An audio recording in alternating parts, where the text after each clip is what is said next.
therapies. I mean, you think, for example, cancer, as we learn more about cancer is very much very individual, right? I mean, early day chemotherapies and radiation therapies were broad based, right? I mean, you basically nuked a person's immune system, right, in order to get after the cancer. Now, I think what we're learning through that genetic coding is that it's very individualized, and now you can kind of start to see your way towards that personalized medicine, where it's like, okay, I'm going to take your fingerprint. It means this. And these kinds of therapies are being developed, in a cancer state in order to cure that. As you look over the metrics that you have today versus what you had 7 years ago, is there, which ones are you paying attention more to today? Yeah, I mean, I think there's a few that I can think of. One, we really, again, we're an innovator in and around e-commerce, if you will, meaning researchers from around the world, our 130,000 or so folks that wake up every day and think about genomics research, to go to our website and pretty quickly design, an oligo and get it delivered a couple of days later.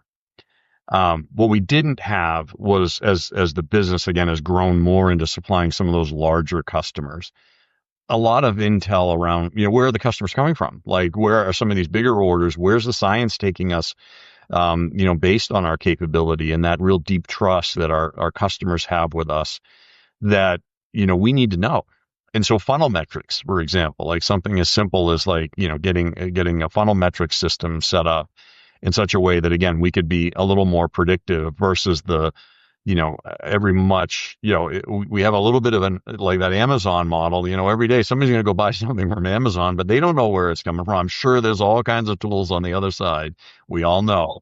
But I mean, at the end of the day, our visibility looking forward, we knew we needed to kind of get around that, just try to get our arms around that. And so, my team's been really integral in trying to, one, just help again use the data, set up some of the metrics that we need to go forward. I think that that's certainly one place.